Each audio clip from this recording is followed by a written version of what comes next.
아멘. 우리 옆에 분을 축복하며 인사합시다. 하나님의 비밀을 맡은 전도자입니다. 그요? 아멘. 우리가 예수를 그리스도로 믿고 하나님의 자녀로 신분을 바꾸는 그 순간 그리스도의 비밀을 맡은 전도자입니다. 그래서 누가 뭐라고 해도 나는 전도자라는 이런 자부심을 가지시기를 바랍니다. 해외 나가 있는 선교사님들은요, 나는 이 나라 살리는 선교사라는 그런 자부심을 가지고 있어야, 그리고 나는 하나님의 자녀라는, 또 하나님의 우주 만물을 창조하신 그 능력을 가지신 하나님의 자녀라는 자긍심을 가지고 있을 때 그 현장의 역사는 흑암 저주의 세력이 무너지게 될 줄 봅니다. 우리가 하나님의 자녀로서 또 전도자로서 우리가 세상을 향해서 바라봐야 할 또 말씀을 오늘 본문을 통해서 주신 것 같습니다. 그래서 요즘 계속해서 전도자의 삶과 또 전도자의 비밀, 전도에 대한 이렇게 말씀을 우리에게 계속해서 주고 계십니다. 그래서 아마 9월 달까지도 계속 전도에 대한 말씀이 나올 것 같은데요. 저와 여러분이 전도에 대한 깊은 은혜를 받으시기를 바랍니다. 왜냐하면 하나님께서는요, 우주 만물을 움직이시고 하나님의 시간표를 움직이고 계시는데, 그 이유는요, 전도를 위해서 지금 하나님이 시간표를 움직이고 계신다는 겁니다. 그리고요, 하나님은 전도하는 현장에 모든 관심을 가지시고 최고로 역사하실 줄 봅니다. 그리고 이 복음 때문에 생명을 바치는 그 제자가 하나님 앞에 돌아올 때에 바로 예수님께서는요, 일어서서 그 영혼을 받으셨다고 사도행전 7장 56절에도 기록이 되어 있습니다.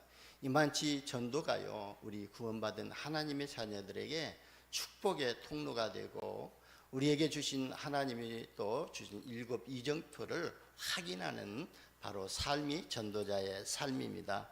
오늘 본문에 보니까 요 16절에 보면은요, 제자들을 세상에 보냄이 양을 이리 가운데 보낸가 같도다 했잖아요. 마치 부모가요, 어린아이들을 사나운 맹수들이 득실거리는 산속으로 보내는 심정과 같다는 겁니다. 여러분, 어린아이가요, 조그마한 큰 길에, 차들이 다니는 길에 또 돌아다녀도요, 얼마나 마음이 심정이 아프고 또 쫄입니까? 그런 것처럼요, 그런 마음을 가지고 제자들을 또 현장으로, 세상 현장으로 보내시는 예수님의 심정을 볼 수가 있습니다. 그래서 예수님이 제자들에게 너희는 뱀같이 지혜롭고 비둘같이 순결하라고 이렇게 당부하는 겁니다. 여러분, 뱀은요, 자기 방어를 참 잘하는 짐승이잖아요. 창세기 3장에 보면은요, 뱀이 간교한 것이 또 하나님이 지으신 들짐승 중에 가장 간교한 것이 뱀이라고 이렇게 또 표현되어 있잖아요. 그래서 뱀은요, 다른 사람, 이 사단으로 역사할 때는 다른 사람을 속이는 것으로 이렇게 표현되어 있지만, 오늘 예수님이 뱀같이 지혜롭게라고 표현한 말씀은요, 뱀은요, 자기 장을 잘할 것뿐만 아니라 진짜 이 적들이 자기를 공격하고 올 때에요, 잘 살펴가지고 집중하면서 적의 공격에서부터 피해가지고요, 그냥 굴 속으로 들어가 버리잖아요. 그런 것처럼요, 너희는 복음 전할 때에 바로 세상 사람들로부터, 임금들로부터, 세상의 또 가짜 성공자들로부터 핍박이 있을 것이고 박해를 받을 것이니까 그렇게 너희는 지혜롭게 너희 좀 피하라는 말씀으로 주신 것 같습니다. 여러분, 뱀이 나와서 돌아다닐 때요, 나 잘났다고 이렇게 좀 활개치고 돌아다니는 뱀 없거든요. 그건요, 뱀은 영이 없겠는데 영적 문제가 아니지만 문제 있는 뱀이지 않아요. 그래서요, 우리가요, 진짜 복음 전할 때에 지혜롭게 하라고 말씀하셨습니다. 그리고요, 비둘기같이 순결하라고 이렇게 당부한 것은, 그러니까요, 온전한 신앙의 인격과 신앙의 행위를 더럽히지 말고 깨끗함을 보존하고 구원을 이루는 삶을 당부한 것입니다.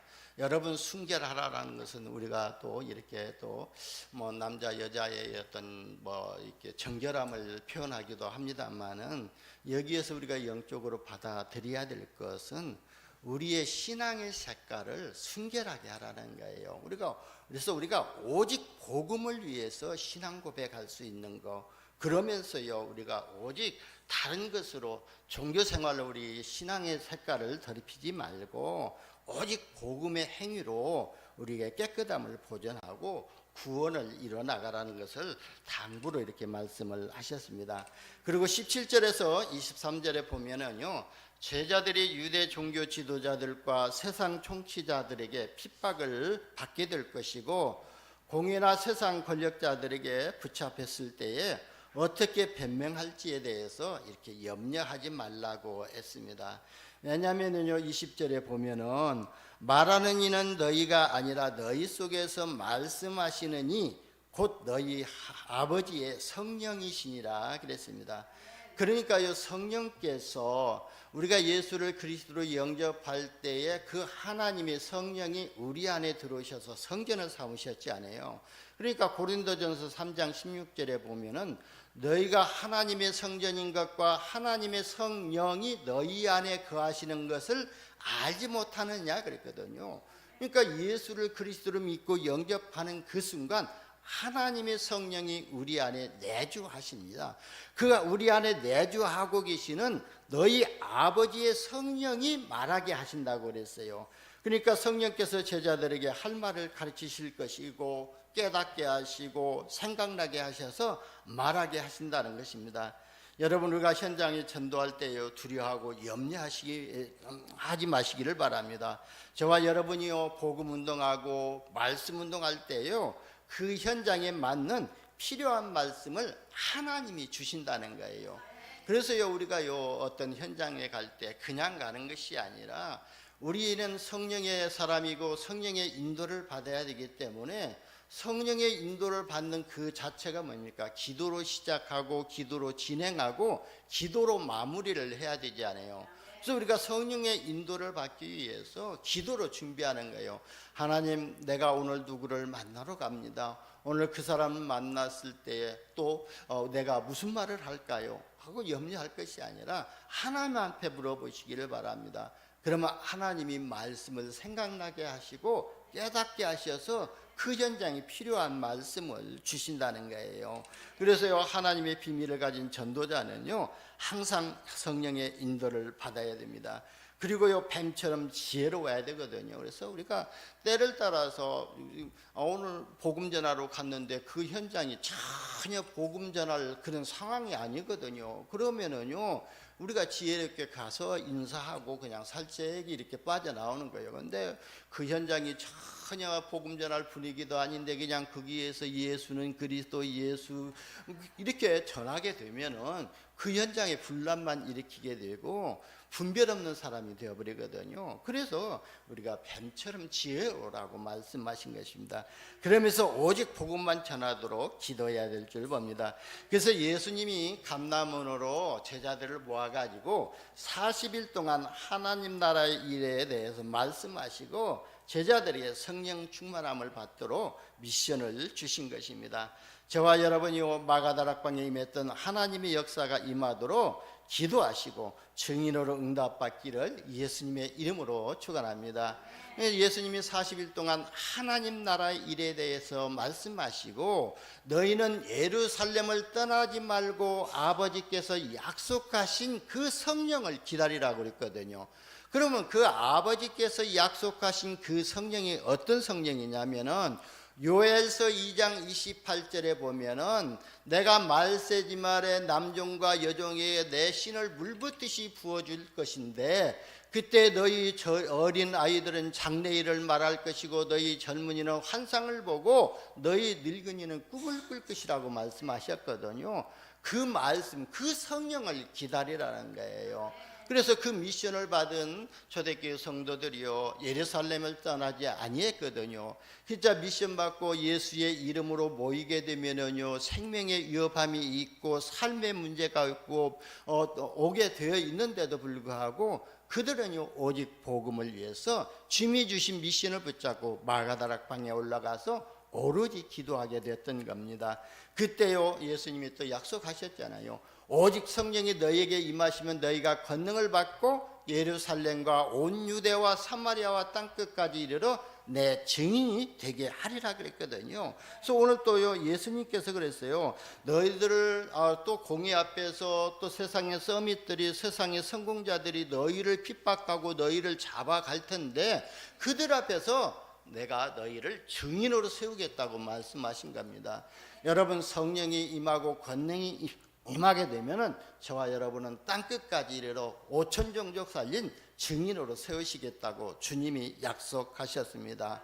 어제요 팔라완에 다녀와셨던 그 목사님이 보고를 하더라고요. 우리가 지금 팔라완 놓고 공도 기도하고 팔라완 렘넌트도 후대들을 위해서 기도하고 있잖아요. 근데 그 학교 서밋 학교에서 또 우리가 복음 전하는 그 학생들을 통해 가지고 팔라완의 산족들, 그러니까요 5천 종족 중에 들어가 있는 그 산족 중에서 동굴에서 사는 산족이 있대요. 그는 한 700명이 살다가 지금은 뭐 다 또 내려오고 한 300명이 남았는데 거기는요 필리핀 정부에서도 헬기로 이렇게 물자를 공수할 수밖에 없는 그런 지역에 있는 그쪽에 또 전도의 문이 열려지고 그쪽에 지교회가 세워졌다고 이런 보고를 하더라고요. 여러분 저와 여러분은요 이곳에서 237 나라 5천 종족을 놓고 기도하고 있는데 실제 파송된 선교사들을 통해서 산족들이 이렇게 종족들이 지금 문이 열리고 있다는 것을 볼 수가 있습니다. 그들 앞에 증인이 될 것을 말씀했습니다. 여러분 복음 운동하면은요 가장 가까이는요 형제와 부모와 자식들마저도 대적할 것이라고 오늘 본문에 기록하고 있잖아요. 그러니까요 끝까지 견디는 자가 구원을 얻을 거니까 핍박을 받을 때에 피하여서 생명을 보존하라고 그랬습니다. 여러분 우리가 복음으로 살아 있어야 복음을 효율적으로 전할 수 있잖아요.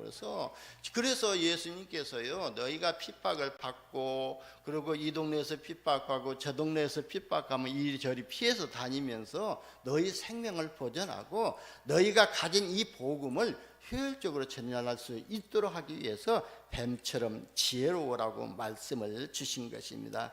그리고요 다른 동네로 피하고 라고 그랬잖아요. 그러나 너희가 이스라엘의 모든 동네에 다 다니지 못하여 인자가 오리라고 하시면서요 그 말은 무슨 말이냐면은 바로 지금 이 복음 전해야 할 그 현장이 많이 있다는 거예요. 그러면 복음 전할 현장이 많이 있기 때문에 여기에서 피격하고 여기에서 받아들이지 아니하면 다른 동네 가서 복음을 전하라. 그만치 많은 현장이 기다리고 있고 또 전도의 시급성을 말씀하셨습니다.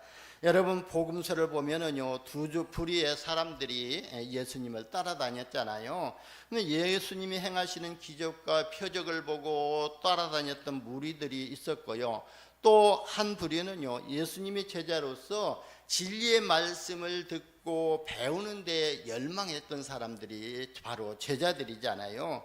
그러니까 기적과 표적과 이사를 보고 따라다녔던 무리들은요 예수님이 유대인들로부터 핍박을 받고 박해를 받자 곧바로 예수님 곁을 떠나버리지 않아요.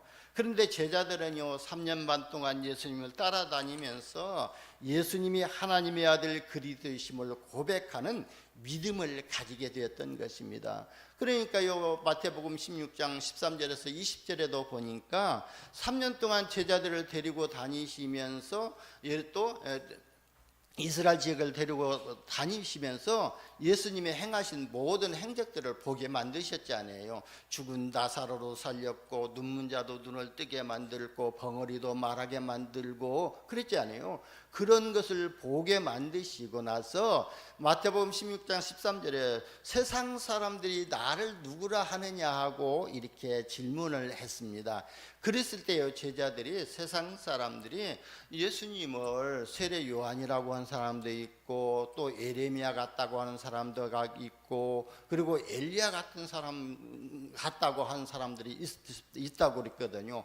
실제로요 그 고백은요 바로 그 제자들의 고백이 제자들이 예수님을 바라본 그 자기들의 신앙 고백이거든요. 그러니까 예수님이요 가당치 않아 가지고 다시금 물어봤어요. 세상 사람들이 그러면 나를 그렇게 본다면은 3년 반 동안 나를 따라다니면서 나의 행적을 보았고 내가 너희에게 진리의 말씀과 하나님에 대해서 말씀해 전했는데 그럼 너희는 나를 누구라 하느냐 이렇게 질문했을 때에 성질 같은 베드로가 그랬잖아요. 주는 그리스도시요 살아계신 하나님의 아들이라고 고백했잖아요. 그러니까요 예수님이 얼마나 기뻐하셨는가요. 바요나 시모나 내가 복이 있도다 이를 내게 알게 하니는 혈육이 아니요 하늘에 계신 내 아버지시니라 그랬거든요. 요한복음 1장에도 보게 되면은요 바로요 이 안드레가 자기 형제 시몬을 데리고 예수님께로 갔을 때에 예수님이 그 시몬을 보고 뭐라 그랬죠? 네가 요한의 아들 시몬이나 장차 내가 너를 게바라 부르리라 그랬거든요. 이 게바는 번역하면 베드로라고 그랬잖아요. 그러니까요 바로 이 베드로가요 이 시몬이 바요나 시몬아 내가 복이 있도다 이를 내게 알게 하니는 혈육이 아니요 하늘에 계신 내 아버지께서 너에게 은혜를 입혀 주셨구나 그러시면서 말씀하신 게 뭐예요? 너는 베드로라 이 반석 위에 내 교회를 내가 세우려니 그러거든요. 네 마음 가운데 네 반석 가운데 내 교회를 내가 세우겠다. 내게 세우는 이 교회는 음부의 권세가 이기지 못하는 권세를 줄 것이고 천국 열쇠를 내게 주리라고 말씀하셨잖아요. 여러분 우리는요 온전한 신앙 고백만 바르게 하도 반석 같은 교회로 세워지는 응답을 받고 음부의 권세가 이기지 못하는 권세를 받게 되고 천국 열쇠를 받게 될 줄 봅니다. 여러분 저와 여러분요 반드시 이 고백이 이루어지는 순결한 믿음을 회복하시기를 예수님의 이름으로 축원합니다. 복음 때문에 생명을 건 사람들이 제자들이거든요. 그래서 하나님께서는 제자들에게 반드시 미션을 주십니다. 제자가 아닌 무리에게는 미션을 주면은요 부담이 되어서 하나님을 떠나게 됩니다. 그러나 제자들은요 하나님이 주신 미션을 실천 미션으로 붙잡고 도전해서 응답을 받습니다. 그 대표적인 증거가 사도행전 1장 1절에서 14절에 감람원에 모였던 제자들입니다. 지금 많은 사람들이요 원색적인 복음을 듣지 못해가지고 종교 생활을 하고 있습니다. 또 많은 사람들이 그리스도의 말씀을 듣지 못해서 사단의 종로로 타고 있습니다. 거짓 주인에게 그러니까 가짜 세상 주인에게 사기를 당하고 있는 겁니다. 그래서 오늘 본문에서 예수님이 제자들에게 너희는 빨리 마을로 들어가서 복음운동, 말씀운동, 생명운동 하라고 현장으로 보내신 것입니다. 여러분 복음운동, 말씀운동은요 복잡한 것이 아니거든요. 그래서 스타트 목사님은 그랬다고 그러잖아요. 복음운동은 생명운동은 내게 이미 그리스도의 생명이 임했는데 내게 임한 이 그리스도의 생명의 빛을 비추는 것이 전도라고 이렇게 전도의 이론에 대해서 말씀하셨거든요. 그러니까 예수님이 하나님 아들 그리스도이심을 전하는 것이 복음운동이고요. 말씀운동은요 우리가 성경을 가지고 예수님이 그리스도라는 사실을 확인시켜주는 것이 바로 말씀운동이거든요. 이렇게 쉬운 복음운동과 말씀운동을 우리가 오해하고 있기 때문에 내 기준으로 내 수준을 가지고 또 이렇게 복음 전하려다가요 복음 받지 아니하게 되면은 또 핍박을 받게 되면은요 낙심하고 포기하고 말거든요. 여러분 내 기준, 내 수준, 내 표준을 가지고는요 하나님의 역사를 체험하지 못하거든요. 그래서 빨리요 내 기준을 내려놔라는 거예요. 내 틀을 깨라는 거예요. 그리고 내 수준은요 우리 평강교회 수준 가지고는요 이 서귀포도 복음화 못하거든요. 그런데 우리 수준 평강교회 수준이 아니라 우리 평강교회 수준은 어떤 수준이 아니냐면은 하나님의 수준이어야 됩니다. 하나님의 수준이라는 것은 하나님의 능력으로 하면은 저와 여러분이 237 나라 5천 종족 살리고도 남는다는 거예요. 그래서 내 표준을 빨리 내려놓고 우리가 하나님의 기준, 하나님의 수준, 하나님의 표준 속으로 들어가도록 뭐라고요? 기도해야 된다는 거예요. 그래서요, 우리가 인생을 가지고 복음을 누리는 것이 기도잖아요. 그리고 하나님의 지혜를 주시고 하나님이 함께 역사하시는 비밀을 누리는 것이 바로 기도의 능력이거든요. 그래서 제가 조금 전에 기도할 때도 진짜 십자가의 보혈의 능력이 우리 장로님 병상에 임하셔서 우리 장로님을 완전히 치유하시고 오늘 예배에 참석하지 못하는 성도들 가정 가운데 십자가의 보혈의 능력이 임하고 성삼위 하나님의 보좌의 능력이 임하고 시공과 치올과 237의 능력이 그 가정에 임하도록 기도하는 거예요. 여러분, 우리의 수준 가지고는 안 되기 때문에 우리가 늘 아침마다 진짜 성삼위 하나님의 보좌의 능력이 내 안에 역사하셔서 내 생각과 내 마음과 영혼, 몸 모든 것을 사로잡아 주실 수 있도록 우리가 하나님께 맡기기 위해서 내 것을 내려놓고 기도하는 겁니다. 여러분 인생을 가지고 복음을 누리는 기도의 비밀을 가지시기를 예수님의 이름으로 축원합니다. 그래서 모든 일, 모든 문제, 모든 사람을 만남을 위해서요, 기도로 준비하시면은요, 하나님이 말씀을 주시고 지혜를 주시고 답을 주실 줄 믿습니다. 여러분, 하나님은요, 전도에 미련한 것으로 믿는 자를 구원하시기를 기뻐하신다고 말씀하셨잖아요. 그리고요, 디모데전서 2장 4절에 보면은 모든 사람이 구원을 받으며 진리를 아는 데 이르기를 원하시는가 그랬어요. 그게 바로 하나님의 소원이거든요. 그리고요, 5절에 보니까 하나님과 사람 사이의 중보자도 한 분이시니 곧 사람이신 그리스도 예수라고 그랬습니다. 요한은요, 이 예수를 어떻게 표현했냐면은 요한복음 1장 51절에 보면은요, 그랬거든요. 내가 진실로 진실로 너희에게 이르노니 하늘이 열리고 하나님의 사자들이 인자 위에 오르락 내리락 하는 것을 보리라 그랬어요. 그러니까 바로 인자가 누구냐? 예수 그리스도가 인자예요. 그래서 바로 예수님께서 하늘과 땅, 그러니까 하나님과 인간 사이에 중보자가 되신 분이 바로 인자 되신 그리스도라고 말씀하셨거든요. 그래서 하나님이요, 전도자에게만 주시는 비밀이 있거든요. 그래서 오늘 이 비밀, 그리스도의 언약을 붙잡으시기를 예수님의 이름으로 축원합니다. 첫 번째 보면은요, 전도자가 가진 하나님의 비밀은 그리스도이거든요. 여러분, 그리스도는요, 기름 부음 받은 자라는 뜻을 가지고 있잖아요. 그래서 구약 성경에 보면은 기름 부음 받은 선지자 세 직분이 있잖아요. 선지자를 세울 때 기름을 부어서 세우시고, 제사장을 세울 때 기름을 부어서 세우시고, 왕을 세울 때 기름을 부어서 세우십니다. 그런데요, 이 세 부류의 직분의 사람들은 자기가 맡은 직분밖에 감당할 수가 없거든요. 근데 예수님은요, 바로 만왕의 왕으로 오시고 참 제사장으로 오시고 참 선지자로 오신 그리스도라는 거예요. 그래서 저와 여러분이요, 그리스도의 눈을 가지고 성경을 보지 않으면요, 전혀 깨닫지도 못하는 말씀이지만, 그러나 우리가 그리스도의 안경을 끼고 성경 66권을 보게 되면은 전부 그리스도로 보여지게 됩니다.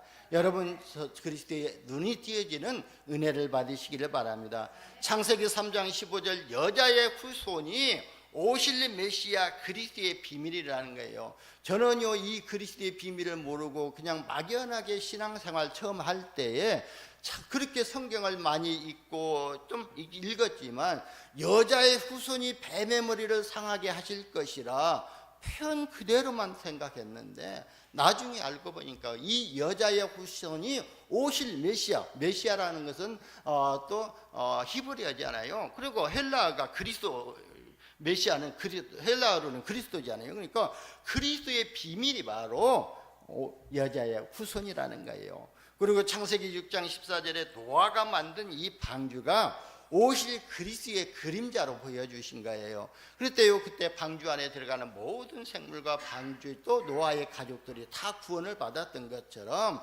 진짜 이 세상에 어떠한 문제 속에 있다 할지라도 그리스도의 십자가의 은혜 속에 들어가면, 그리스도 안에 들어가면은요, 생명을 보존한다는 거예요. 영원한 생명을 얻는다는 것 것을 이렇게 그림자로 표현한 것입니다. 그리고 출애굽기 3장 18절에 보면은 희생제사의 주체가 바로 그리스도이라는 거예요. 그래서 저는 창세기 3장 18절에 보면은 이스라엘 백성들이 출애굽할 때에 어린 양의 피를 임방에 뿌리고 문설주에 뿌리고 막 집 뒤에 뿌렸다고 그랬잖아요. 그래서 저는요 그걸 생각하면서 저희 어머니가 저희 집에 제가 어렸을 때에 새 집을 짓고 그 집에 들어갔을 때요 팥죽을 뿌려가지고 써가지고요 그냥 이 마귀들이 못 들어게 하고 동토나지 말라고 해가지고 팥죽을 벽에다 다 뿌리고 다녔거든요. 그래가지고 팥죽이 그냥 뭐 여기저기 덕지덕지 이렇게 붙어 있는 것을 보았습니다. 그걸 생각하면서 믿지 않는 사람들도 이렇게 붉은 것을 뿌려가지고 재앙을 맞고 있구나. 그것이 바로 이 말씀을 생각하면서 그걸 생각했거든요. 근데 바로 이 희생제사의 주체가 예수 그리스도라는 거예요. 그리고 이사야서 7장 14절에 보면은요, 보라 처녀가 잉태하여 아들을 낳을 것이니 그 이름을 임마누엘이라 하리라 그랬거든요. 너희가 바벨론에 포로되어 있지만 하나님의 아들, 바로 하나님이 너희와 함께 하게 되면은 너희가 바벨론 포로에서 해방을 받을 것을 이사야 선지자를 통해서 미리 말씀을 주신 것입니다. 마태복음 16장 16절에 보면은요, 주는 그리스도시요 살아계신 하나님의 아들이시니라고 베드로가 고백했던 것처럼 바로 예수가 하나님의 아들 그리스도이십니다. 여러분 로마서 10장 9절에서 10절에 보면 내가 만일 내 입으로 예수를 주로 시인하며 또 하나님께서 그를 죽은 자 가운데서 살리신 것을 내 마음으로 믿으면 구원을 받으리라. 사람이 마음으로 믿어 의에 이르고 입으로 시인하여 구원에 이르느니라고 그랬습니다.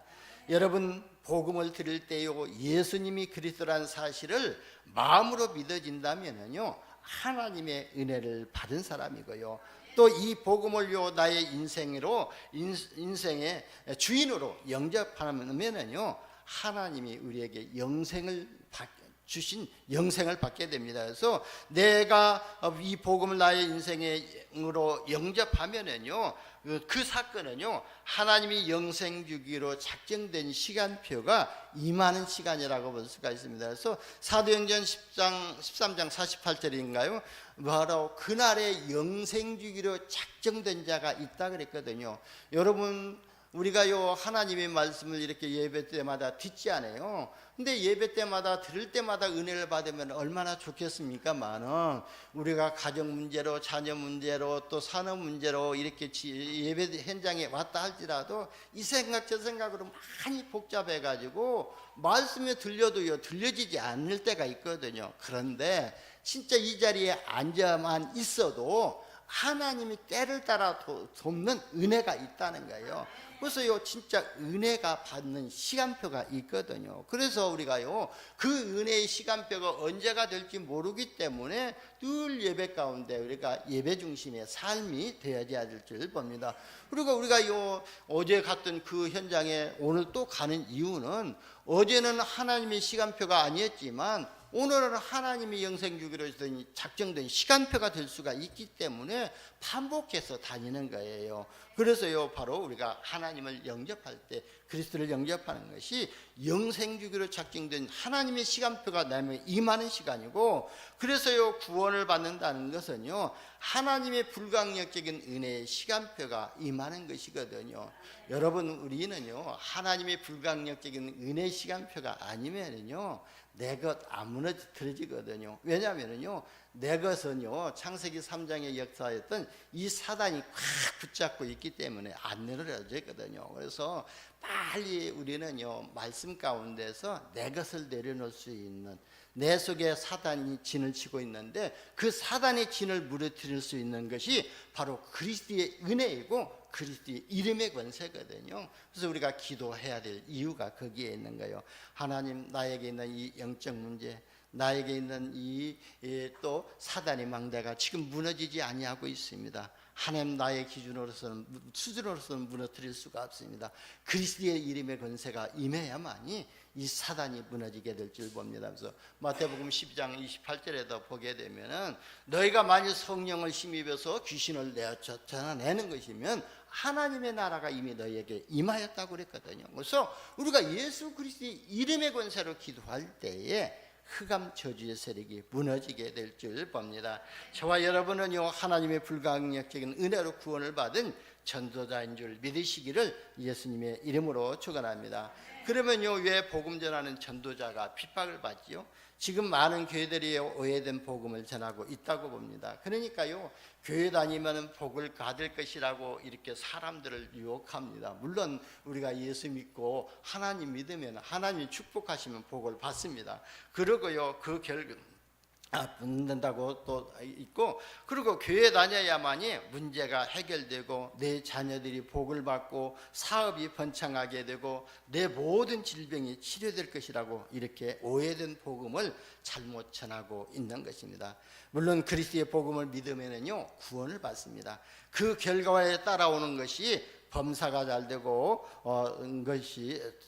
되는 것이지, 보여지는 축복, 보여지는 응답을 복음을 믿는 본질로 이렇게 생각하게 되면은 그게 오해된 복음이라는 거예요. 그래서 그리스도의 복음의 본질은 믿는 사람이 구원을 받는 것이거든요. 그래서 예수를 믿을 때에 우리가 구원을 받게 됩니다. 종교적 믿음 가지고 복을 받기 위해서 하나님을 믿는 사람들은요, 응답이 없으면은요, 쉽게 낙심하고 맙니다. 그래서 오늘 본문을 보면은요, 복음을 전하면은 예수를 믿으면은요, 핍박을 받을 것을 말씀하셨거든요. 저와 여러분요, 이런 핍박 가운데서 뱀처럼 지혜롭게, 또 비둘기처럼 순결하게 온전한 신앙을 고백하시는 믿음을 가지시기를 예수님의 이름으로 축원합니다. 두 번째 보면 전도자가 가진 비밀은 영적인 비밀이라고 그랬습니다. 복음을 전하면은요, 왜 핍박을 받냐면은 요한복음 8장 44절에 보면은 너희는 너희 아비 마귀에게서 났으니 그랬거든요. 그럼 마귀에게서 났다면은 우리의 영적 신분이 마귀의 자녀의 신분이라는 거예요. 그는 처음부터 살인한 자요, 그 속에 진리가 없으므로 진리에 서지 못하고 거짓을 말할 때마다 제 것으로 말하나니 그랬거든요. 그러니까요, 이 마귀가요, 바로 복음 전하는 자들을 핍박하게 만들고 그리고요, 박해하게 만든다는 거예요. 이 마귀는요, 요한복음 16장 11절에 보면은 바로 세상 임금이라고 그랬습니다. 그리고요, 고린도후서 4장 4절에 보면은 광명한 천사로 가장해서 사람들을 미혹하고 있다고 그랬습니다. 여러분, 우리 세상의 성공자들이, 세상의 총독들이, 서밋들이도 그죠?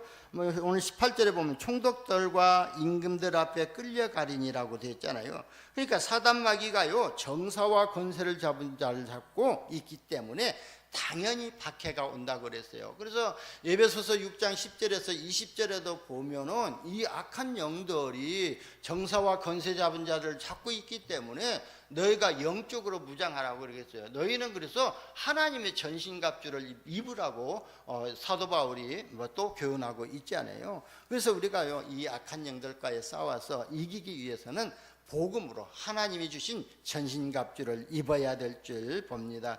그러니까요, 우리가 하나님을 못 만나고 성공한 사람들은 가짜 주인을 모시고 있고 가짜 세상에 살고 있기 때문에 성공자도 진짜가 아니라는 거예요. 그러니까요, 이 총독들과 임금들이요, 세상 서밋은 되었지만 성공은 했지만 바로 그게 올바른 성공이 아니고 가짜 성공이라는 거예요. 그래서 인생의 답을 얻지 못하고 갈등하게 되거든요. 여러분, 불신자들이요, 성공하게 되면은요, 때로는요, 갈등하게 되고, 그리고 또 재벌들도요, 자살하는 또 이렇게 하고 그러지 않아요. 그 이유가 뭐냐면은 성공은 했지만 자기 내면 속에서 무언가 해결되지 않는 이 갈등의 문제들이 있다는 거예요. 그 갈등을 계속 하다 보니까요, 바로 이 죽음의 왕노릇하고 있는 사단이 그를 죽였던 거예요. 그래서 히브리서 2장 14절 15절에 보게 되면요, 이 사단은요,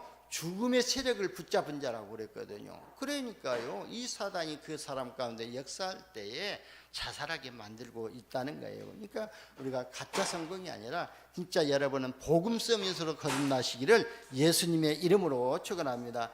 그러면서 너희는 염려하지 말라고 본문에 말씀하셨죠. 왜냐하면 가짜 성공자들 앞에서 말하는 이는 너희가 아니라 너희 속에서 말하시는 이 곧 너희 아버지의 성령이시라 그랬어요. 이게 바로 전도자가 가진 비밀이고요. 이 비밀을 가진 자는요, 다 영적 서밋에, 영적 정상에 서 있는 전도자인 줄 믿으시기를 바랍니다. 여러분, 바로 영적 서밋이 누구였죠? 바로 요셉이었잖아요. 창세기 41장 38절에 보면은 바로 왕이 말하기를 이와 같이 하나님의 영에 감동된 사람을 우리가 어찌 찾을 수 있으리요 고백했잖아요. 여러분이 영적 서밋이 되어질 때에, 세상 서밋이 바라볼 때에 하나님의 영으로 충만한 사람이라는 것이 보여지게 될 줄 봅니다. 그래서 우리가요, 그들 앞에 하나님의 자녀라는 증인되게 하시겠다고 약속하신 것입니다. 요한복음, 그러니까 오늘 여러분이요, 하나님의 비밀인 그리스도와 전도자의 비밀인 성령 충만함을 받으시고 세상 임금들과 이방인들과 증인들에게 증인되시기를 예수님의 이름으로 축원합니다. 세 번째는요, 하나님의 비밀을 가진 전도자에게 주신 미션이 있다 그랬습니다. 여러분, 전도자는요, 미래를 준비하는 사람입니다. 미래의 재앙을 막는 사람이 전도자이고요, 한 개인과 국가의 재앙을 막는 사람이 전도자들입니다. 그래서 우리는 시대를 바라보면서요, 미래를 보고 준비해야 될 줄 봅니다. 여러분, 농부가 봄에 씨를 뿌리고는 것은요, 미래를 생각하고 준비하는 것이잖아요. 또 우리가 저축하는 이유도요, 미래를 생각하고 준비하는 것이잖아요.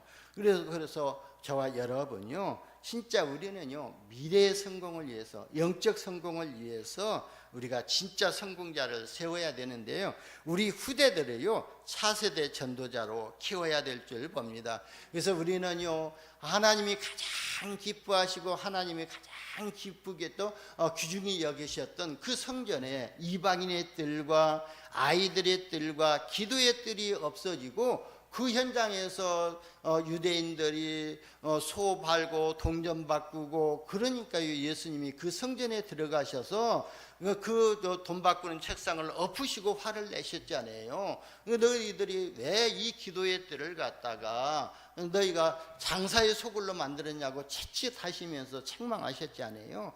그래서 우리는요, 빨리 하나님이 가장 귀중하게 여기셨던 아이들을 회복해야 될 줄 봅니다. 그리고 우리가 치유의 응답이 일어나는 기도의 뜰이 우리가 회복되어져야 되고, 그리고 이방인의 뜰, 우리가 지금 선교 나가는 이유가 뭐예요? 그리고 237 나라 5천 종족을 위해서 기도하는 것이 이방인들을 위해서 기도하는 거예요. 그럼 우리가 현장에 237 나라 5천 종족 해외 나가서만이 복음 전할 수 있는 것도 아니거든요.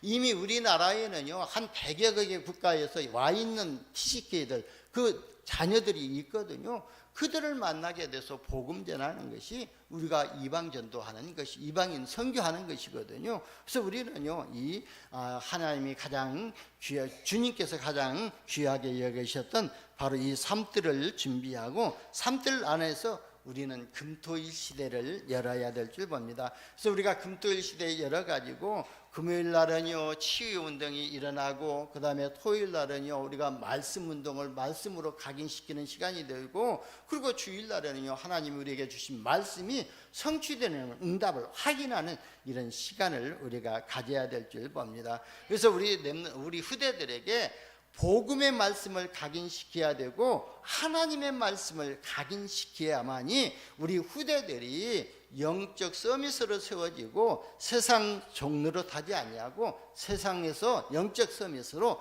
승리하게 될 줄 봅니다. 그래서 신명기에서도 보게 되면요, 모세가 그랬지 않아요? 너희 자녀들이 가나안 땅에 들어가기 전에 하나님의 말씀을 강론하고 부지런히 가르치라고 그랬지 않아요? 그래서 문설주에 바르고 써서 붙이고 또 손목에도 매가지고 그 각인시키라고 말씀하신 거예요. 말씀이 우리 안에 각인되지 아니하면은요, 진짜 우리가 세상의 환난과 공고와 핍박이 오게 되면은 온전한 믿음을 지킬 수가 없기 때문에, 순결한 믿음을 지킬 수가 없기 때문에, 그래서 오늘 예수님께서 너희가 온전한 믿음, 순전한 믿음을 지키기 위해서 또 비둘기처럼 순결하라고 부탁하신 것입니다. 그래서 우리 렘넌트들에게, 우리 후대들에게 복음을 각인시키고 영적 서밋으로 만들어서 현장으로 나가게 해야 될 줄 봅니다. 23절에 보면은요, 복음 운동의 시급성을 말씀하고 있잖아요. 이스라엘 나라의 모든 동네를 다 다니지 못해서 인자가 오리라 그랬습니다. 그래서 주님이 모든 민족에게 제자로 삼으라고 말씀하셨잖아요. 그래서 예수님이 부활하시고요, 처음 찾아가서 제자들에게 너희는 모든 족속으로 제자를 삼아 아버지와 아들과 성령의 이름으로 세례를 베풀라고 부탁하셨고, 너희가 복음 전하고 나갈 때 성령의 이름으로 세례를 베풀 때 내가 너희와 세상 끝날까지 항상 함께 하실 것을 약속하셨습니다. 그리고요, 또 제자들을 찾아가셔서요, 너희는 온 천하 만민에게 복음을 전파하라 그랬습니다. 온 천하가 뭐예요? 지금 저희와 여러분이 붙잡고 있는 237 나라 5천 종족, 그리고 만민이 누구예요? 바로 어린아이부터 작년에 이르기까지 모든 사람에게 복음을 전하라고 그랬어요. 복음을 전할 때 믿고 세례를 받는 사람은 구원을 얻을 것이고, 믿지 않는 자는 정죄를 받을 것이고, 믿는 자들은 표적이 따를 것이라 그렇게 말씀하셨지 않아요? 그리고 그 말씀을 받은 제자들이 나가서 두루 전파할세 주께서 함께 역사하사 그랬거든요. 저와 여러분 현장에 나가서 복음 전할 때에 염려하지 말고 근심하지 말라고 한 이유가 그게요, 주께서 함께 역사하사 그 따르는 표적으로 주의 말씀을 확실히 증거하니라 그랬거든요. 그러니까요, 제자들이 부탁을 말씀하셨고, 그러면서 너희는 땅끝까지 가라고 말씀을 하셨습니다. 여러분, 우리 평강교회만 가지고는요 세계복음화 못하거든요. 그래서 모든 민족 가운데 제자를 찾아 세워야 되고, 그래서 우리가 또 세 가지 뜰 안에서 금토일 시대를 열어야 될 줄 봅니다. 제자들을 통해서 온 천하 다니며 만민에게 복음을 전할 때에 이제 237 나라 5천 종족 세계복음화가 이루어지는 응답을 받게 될 줄 봅니다. 누가복음 23장 28절에 보면은요, 예루살렘의 딸들아 나를 위해서 울지 말고 너희 자녀를 위해서 울라 그랬습니다. 그러니까 예수님이 부탁하신 말씀은 너희 자녀, 너희 민족이 복음을 받아야 하는데 너희 자녀들에게 복음이 들어가지 못하게 하는 이 사탄의 세력을 보면서 기도하라고 말씀하신 거예요. 여러분, 저와 여러분은요, 우리 후대들에게 복음이 들어갈 수 있도록 후대들을 맡고 있는 흑암 저주의 세력을 꺾는 기도부터 해야 될 줄 봅니다. 마태복음 24장 14절에 보면은 이 천국 복음이 모든 민족에게 증언되기 위하여 온 세상에 전파되리니 그제야 끝이 오리라 그랬어요. 그래서 복음이요 땅끝까지 증거되질 때에 세상 끝이 온다고 그랬습니다. 근데요, 이 땅끝이 여러분 잘 구분하시기를 바랍니다. 그때 바울이 바라봤던 땅끝은 바로 스바나, 지금 스페인이었잖아요. 근데 우리가 영적으로 바라볼 때 이 땅끝이 바로 나이가 땅끝이 될 수도 있는 거거든요. 내가 어떤 내 속에서 강하게 진을 치고 무너지지 않는 사단의 진이 있다면은, 바로 이 강한 진이 있다면은 그게 나의 땅끝이 될 수가 있거든요. 그래서 우리는요, 나의 땅끝, 시대의 땅끝, 그 다음에요 지역의 땅끝을 바라보면서 우리가 복음을 전해야 될 줄 봅니다. 하나님의 비밀을 가진 저와 여러분이요, 모든 민족 온 천하에 천국 복음을 전달하는 플랫폼으로, 파수망대로, 그리고요 237 나라 5천 종족과 소통하는 영적인 안테나로 세워지시기를 예수님의 이름으로 축원합니다. 기도합니다. 하나님 감사합니다. 우리를 자녀 삼아 주시고 237 나라 5천 종족 복음화를 언약으로 붙잡고 복음 전달하는 전도다로 세워주시니 감사합니다. 5천 종족 가운데 복음을 소통하는 삶 플랫폼으로 쓰임받도록 주의 성령으로 충만하게 역사하시고 인도하여 주옵소서. 우리 구주 예수님의 이름으로 기도드리옵나이다. 아멘.